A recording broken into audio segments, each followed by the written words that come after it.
Hello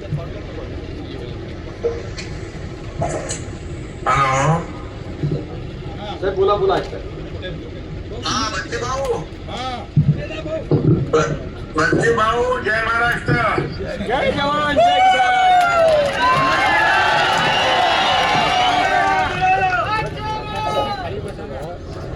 बच्चे भाऊंचा विजय असो.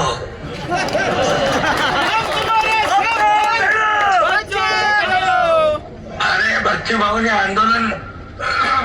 भाऊने आंदोलन केलं कर्जमाफीचं, म्हणून आम्ही मुख्यमंत्री महोदय, मी अजितदादा होते त्यावेळेस आम्ही बैठक घेतली आणि एक कमिटी केली आणि 30 जून पर्यंत अहवाल आणण्याचा निर्णय घेतला. पण या बजेटमध्ये कर्जमाफीचा निर्णय घेतला तो बच्चू भाऊनी आंदोलन शेतकऱ्यांसाठी केलं, म्हणून आम्ही तात्काळ जी घोषणा आम्ही केली होती कर्जमाफीची घोषणा जी केली होती, वचन दिलं होतं निवडणूक पूर्व काळात, निवडणुकीच्या वेळेस ते आम्ही पूर्ण केलं. याचं श्रेय देखील बच्चू भाऊला जात आहे.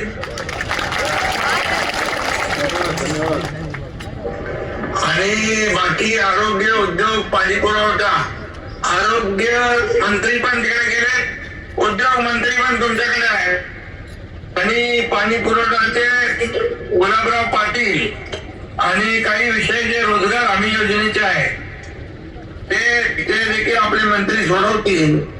स्कायवॉकचा विषय आहे, मेळघाटचा विकास आहे आणि मी स्वतः मुख्यमंत्री महोदयांना देखील या बाबतीमध्ये सांगतो आणि याच्यामध्ये मी स्वतः पाठपुरावा करून मुख्यमंत्री महोदयांकडून आपण जे जे काही विषय आहेत, पुढील काही विषय पॉलिसी मॅटर आहे ते आपण सोडवण्यासाठी सगळे प्रयत्न करू. पूर्ण टीम तुमच्या मताशी सहमत आहे.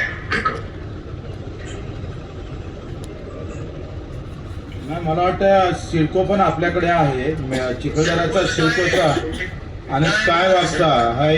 जर आपल्या सिडकोचं काम मी करतो माझ्याकडे अधिवेशन झाल्यानंतर लगेच बैठक घेतली पाहिजे, कारण सगळे लोक पायी आलो, 250 किलोमीटर आम्ही पायी चालत आलो. आमचा तुमच्यावर विश्वास आहे. कर्जमाफीची तुमची भूमिका या शेतकऱ्याच्या डोळ्यातली आसू पुसण्याची होती, पण आता मेळघाटचे पण आसू तुम्हाला पुसावं लागेल. अशी तुम्ही मराठीत सगळ्यांना एकदा हमी दिली तर अधिक त्यांना थोडा. बिलकुल. बघा, सरकार आहे, तुमचं सरकार आहे, शेतकऱ्याचं आहे, सर्वसामान्यांचा आहे. त्यामुळे मेळघाटचा विकास, मेळघाटला मी आरोग्य मंत्री होतो तेव्हा गेलो होतो आणि मला तिकडची जाणीव आहे त्या भागाचा विकास आपल्याला करण्याची आवश्यकता आहे. आणि एक आपण हे अधिवेशन संपलं की मुख्यमंत्र्यांच्या सोबत एक बैठक लावून टाकू आणि बाकी ज्या ज्या मंत्र्यांकडे विषय आहेत त्या मंत्र्यांकडून सोडून घेऊ. धन्यवाद. ओके ओके, धन्यवाद. आणि तुम्ही शेतकरी कर्जमाफीसाठी आंदोलन केलं, त्याची दखल सरकारने घेतली बघा, बरोबर? त्याबद्दल धन्यवाद. आपणही दखल घेतली त्याबद्दल धन्यवाद. आम्ही 1.5 लाख रुपये करा रेग्युलर कर्जवाल्यांना. थोडं दबाणी घेऊया. कायद्याचा पण विषय होता, पण पुढच्या बैठकीत घेऊ. पुढच्या बैठकीत घेऊ आपण. Okay, thank you.